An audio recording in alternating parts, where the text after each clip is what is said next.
റഹ്മാൻ പറഞ്ഞത് ഇങ്ങനെ പല അവസരങ്ങളും അദ്ദേഹത്തിന് കിട്ടാതെ പോയപ്പോൾ മറ്റുള്ളവർ പറഞ്ഞ് കേട്ടു. അത് he said I heard whispers and people have told me എന്നാ കക്ഷി പറഞ്ഞു. എന്നിട്ട് പറഞ്ഞു he said it might also be communal എന്ന് പറഞ്ഞു.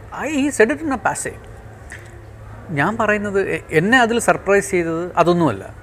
അദ്ദേഹം പറഞ്ഞു, അദ്ദേഹത്തിന് തോന്നിയ കാര്യം, അദ്ദേഹത്തിൻ്റെ മനസ്സിൽ തോന്നിയ കാര്യം, അല്ലെങ്കിൽ അദ്ദേഹത്തിനോട് മറ്റുള്ളവർ പറഞ്ഞ കാര്യം അയാൾ എക്സ്പ്രസ് ചെയ്തു. അതൊരു പബ്ലിക് പ്ലാറ്റ്ഫോമിൽ അദ്ദേഹം എക്സ്പ്രസ് ചെയ്തു. What followed that thing is the most shocking thing.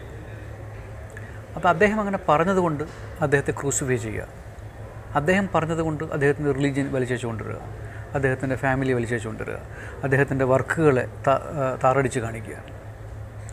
കുൻഫയക്കുൻ ചെയ്ത അതേ ആൾ തന്നെയാണ് വന്ദേ മാതരവും ചെയ്തത്, അതേ ആൾ തന്നെയാണ് മാതൂജെ സലാം ചെയ്തത്.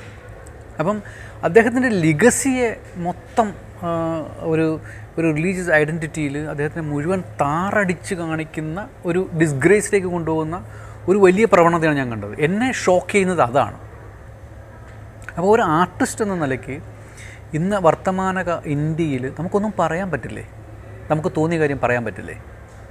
അത് പറയാൻ പറ്റാത്തൊരു സാഹചര്യം ഉണ്ടെന്നല്ലേ അതിനെ ഫോളോ ചെയ്തുണ്ടായ എല്ലാ ഡിസ്കഷനുകളും, എല്ലാ ഒച്ചപ്പാടും ബഹളങ്ങളും നമ്മളെ പഠിപ്പിക്കുന്നത് വർത്തമാനകാല ഇന്ത്യയിൽ നമുക്കിത് പറയാൻ പറ്റില്ല എന്നുള്ളതാണ്. ഇതേ സമയം വിനോദ് ഖന്ന ഇത് വളരെ പച്ചയായിട്ട് പറഞ്ഞിട്ടുണ്ട്.